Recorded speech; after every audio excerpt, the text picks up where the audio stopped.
Eu cresci entre o fuzil e o livro. No cenário onde eu nasci é como se a vida virasse pra mim e falasse: meu parceiro, é o seguinte, vou te apresentar, eu sou a vida, tá? Eu vou te apresentar como funciona aqui. Você nasceu, seja bem-vindo, você tá na favela, tem um fuzil aqui, você quer pegar? E tem um livro aí. O que você escolhe?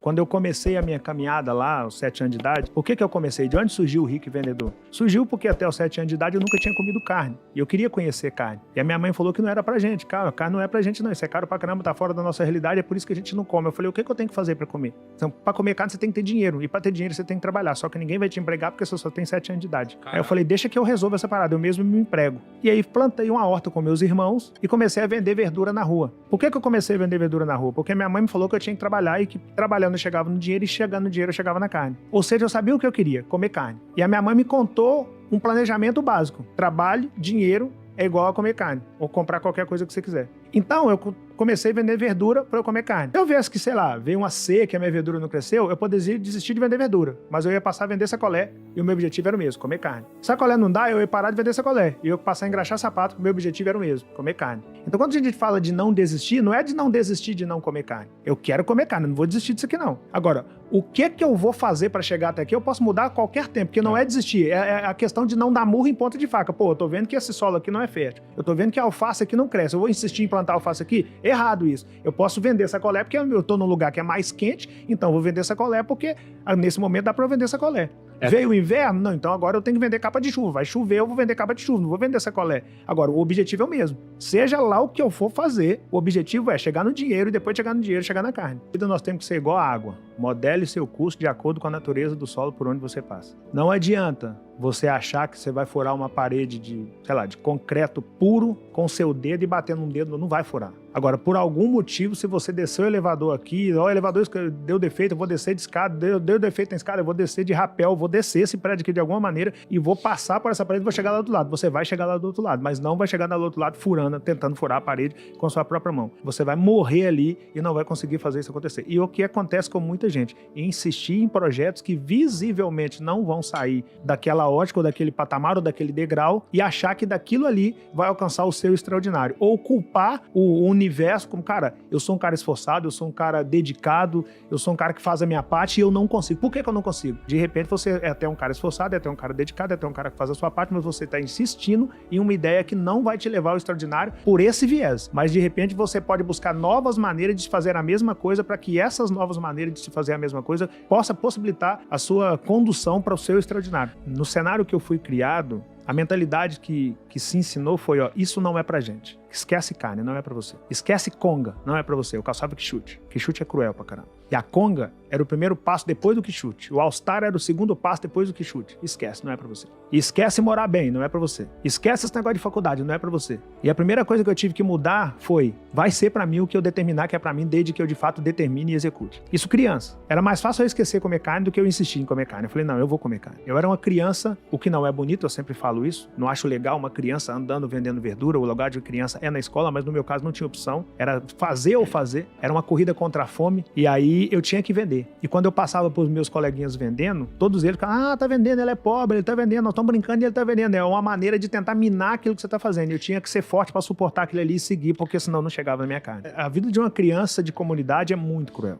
O caos da miséria é absurdo. É coisa que só quem passou sabe. Então, você não ter o que comer, você comer o broto de bambu, samambaia, umbigo de banana. Umbigo de banana é aquela parte roxa do cacho de banana. Você comer essas coisas para não ficar com fome. E você vê você passando com um carrinho de verdura para vender e ver seus amiguinhos jogando bolinha de gude. Eu não tive tempo de jogar bolinha de gude. Eu não tive o troféu do torneio de futebol, não tive chuteira. Isso faz falta. Eu sou filho do meio. Nascido e criado na década de 70 para 80, eu vestia roupa usada comprada para o meu irmão mais velho, que na minha realidade a roupa era comprada para o irmão mais velho, depois a roupa passava para a irmã, chegava no filho do meio, eu tinha que cuidar dessa roupa porque a roupa ainda ia passar para mais 2 irmãos. Eu assistia televisão pela janela e pela cerca do único vizinho da minha comunidade que tinha televisão. O programa que ele queria, o dia que ele queria, que naquele dia ele queria assistir televisão. Eu dormia para baixo, meu irmão dormia para cima e um colchonete de palha no chão. É cruel pra caramba. Porque é natural a ideia do brincar. Talvez a criança nem tenha a maldade de que aquilo é desnecessário necessário mentalmente falando, porque você tem que tentar manter a saúde mental, mas a criançada não sabia daquilo. Então um zoava o outro pela condição a mais. Se o cara tem uma bolinha de gude a mais do que você, ele já vai achar que ele é melhor do que você e vai te zoar. Imagina a minha condição, que eu não tinha nada disso. Eu não brincava, não tinha bola, eu não tinha chuteira, eu não tinha bolinha de gude e eu não podia estar brincando, eu tinha que trabalhar. E eles podiam estar naquela condição.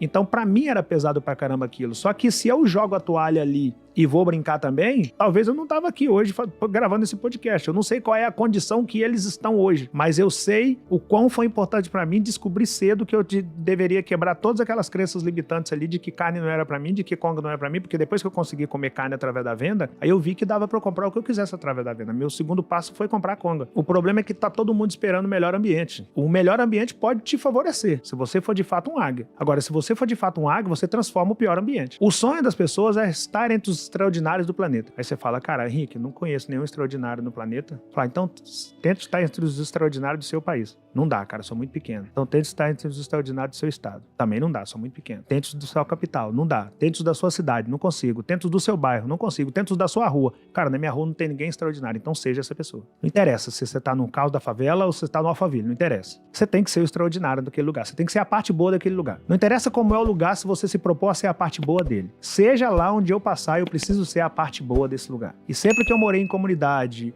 ou em bairro carente, porque a minha criação, ou ela foi em bairro pequeno de periferia, ou ela foi em comunidade de cidade grande. Sempre eu morei no pior do lugar. E às vezes no pior do lugar. E eu nunca fumei, eu nunca bebi, eu nunca me prostituí, eu nunca usei droga. Não tem nada contra quem faz isso, mas é a minha opção. Eu cresci entre o fuzil e o livro. No cenário onde eu nasci é como se a vida virasse pra mim e falava, meu parceiro, é o seguinte, vou te apresentar, eu sou a vida, tá? Eu vou te apresentar como funciona aqui. Você nasceu, seja bem-vindo, você tá na favela, tem um fuzil aqui, você quer pegar? E tem um livro aí. O que você escolhe? Eu falei, eu vou escolher o livro. Ah, mas o livro eu não sei onde ele tá não, tá escondido. Eu vou achar o livro. Pega o fuzil, tá mais fácil, o fuzil daqui. Não, eu vou achar o livro. E se você não achar o livro? Se eu não achar o livro, eu escrevo o livro, mas eu vou ser a parte boa desse lugar. Você não precisa falar não com ninguém, sim com ninguém. A sua postura fala por si só. Ninguém nunca me ofereceu um fuzil. Ninguém nunca me ofereceu droga. Ninguém nunca me chamou para ser parte do tráfico. Pela minha postura. A sua postura determina como as pessoas vão chegar até você e com que tipo de abordagem elas vão chegar até você. E eu sempre fui criado por um cara que é meu pai, Velho Roxo, que eu sou muito grato a ele, que ele nos ensinou o básico do básico do básico, mas dentro desse básico ele nos ensinou a ter postura que a pessoa olhe para você e não tenha coragem de te falar sobre determinados assuntos, sobre determinadas coisas. Então eu não precisei falar não pro fuzil.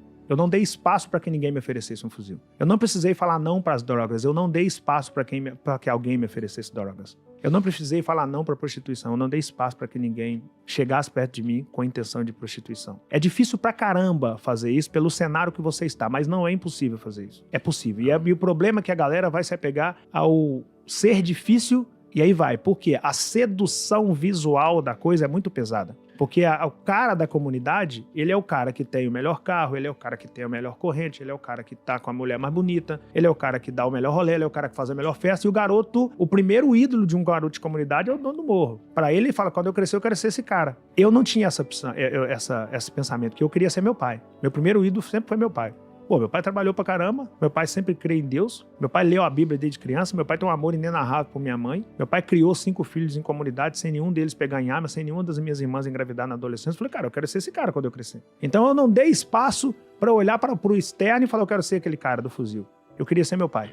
Cara, eu acredito muito que Deus escolhe os dele e capacita os dele. Eu, baseado na vida que eu tenho, no ambiente que eu fui criado, no cenário que eu tive que enfrentar, eu não tenho a menor dúvida que eu sou um escolhido. Porque a mentalidade que eu desenvolvi naturalmente no lugar que eu nasci é muito difícil de ser desenvolvida. Eu não era seduzido pelo melhor tênis naquela época. Hoje eu tenho coleção de Jordan, eu adoro Jordan. Mas eu não era seduzido naquela época por ter o melhor tênis. Eu não era seduzido por ter a melhor camisa. Eu não era seduzido por ter a namorada mais bonita. Eu não era seduzido por aquilo. Eu era seduzido por aprender o máximo que eu podia com meu pai, porque a minha mãe adoeceu muito cedo e eu não dava pra eu aprender com a minha mãe. E eu tinha medo de perder meu pai na adolescência. Eu falei, cara, eu tenho que aprender o máximo que eu puder com esse cara. Porque se eu perder esse cara, eu tenho que conseguir girar minha engrenagem aqui. Então eu era muito espelho do meu pai. Fisicamente falando, eu pareço muito com meu pai e eu sempre observava meu pai nas ações dele, que eu queria aprender com aquele cara. E por que eu falo que eu sou o escolhido? Porque por algum motivo eu não comi carne na infância. E por algum motivo um dia me zombaram de mim porque eu não comia carne e por algum motivo eu fui até minha mãe e falei, mãe, o que eu tenho que fazer para comer carne? Aos 7 anos de idade. Então antes de eu descobrir que o cara conseguia comprar o tênis com o dinheiro do tráfico, eu descobri que eu conseguia comprar carne com o dinheiro da verdura. Então eu descobri antes de ser apresentado para aquele cara. Com 7 anos de idade eu não tinha a menor noção de tráfico ainda. Mas eu já estava vendendo. Então eu já sabia que eu conseguia pelas minhas próprias pernas e com dignidade, podendo andar entre as pessoas de cabeça erguida. Eu descobri isso muito cedo. E só pode ter sido Deus. Eu não consigo outra explicação para ter a mentalidade e as escolhas que eu fiz dentro do ambiente que eu fui criado, sem contar o meu pai, a não ser Deus. Fala, cara, eu tô te escolhendo. Você vai passar por um caos absurdo aí, mas o dia que você se erguer, o dia que eu te colocar a mão, o dia que a promessa se manifestar na sua vida, as pessoas vão querer seguir o Deus que você serve. E eu vi meu pai ler na Bíblia a vida toda. E tem uma parte da Bíblia que é a 1 Pedro, capítulo 5, versículo 6, que diz: humilhai-vos, porém, debaixo da potente mão do Senhor Deus, para que no seu tempo exato ele venha exaltar. Eu suportei 40 anos para esperar isso acontecer. 40. Mas o dia que esse Deus me exaltou, eu fui nos 5 continentes do mundo provar que não tem a ver com o lugar que você nasceu. Tem a ver com as suas escolhas. Tem a ver com o nível de conhecimento que você buscou. Tem a ver com aquilo que você fez. Tem a ver com os nãos que a sua postura deu automaticamente para as pessoas. Tem a ver com isso e não com o ambiente quando você nasceu. Eu descobri, a grosso modo, que nascer em uma condição desfavorável pode ser culpa ou circunstância de quem veio antes de você. Morrer nessa condição foi escolha sua. Isso eu concordo com você. Não é fácil. Falar isso sem explicação pode ser meio que clichê, mas eu posso te afirmar que tem muito mais Rick Chester dentro de uma comunidade do que pessoas com fuzil na mão. O problema é que essas pessoas não se enxergam quanto o Rick Chester, porque hoje elas estão em um celular que tem...